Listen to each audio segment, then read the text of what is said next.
Rich Cummings from Coldwater, Michigan. This is the car I built a year ago. The body's a Model A body, 1931. Burned up in a fire 20 years ago.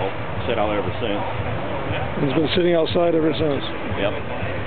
So the fire took care of the paint, and it was pretty rusty to begin with. So I cut a lot of the rust off and lowered the car doing that.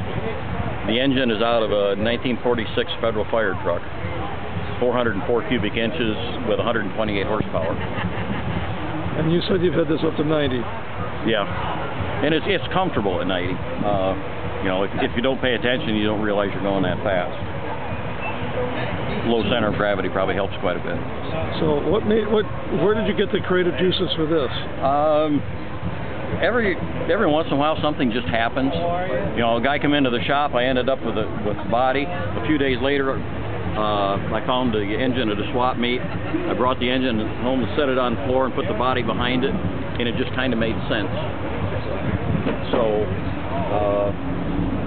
at that point in time, you just visualize it when it's done. So and you put all this extra stuff on. So what are these back here?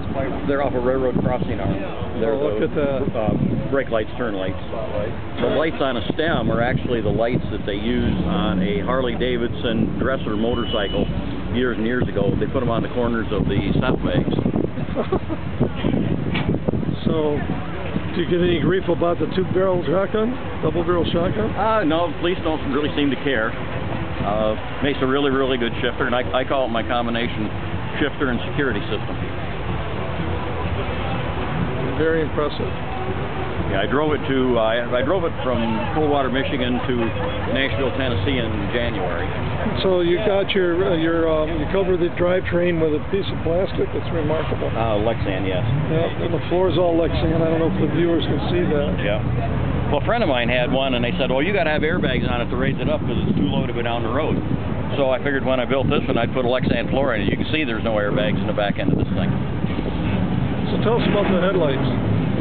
The headlights I picked up at a swap meet a long, long time ago. And I didn't find out until after I got them on the car. I was talking to a guy, and he said, oh, I know what they are. They're 1925 Buick.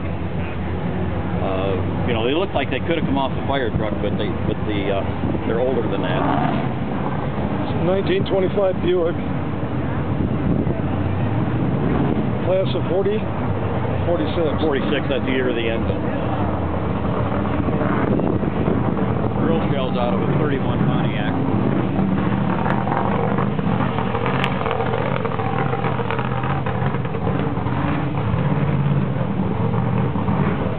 Well, sir, do you mind if I put this up on the website? Oh, that'd be great if you did.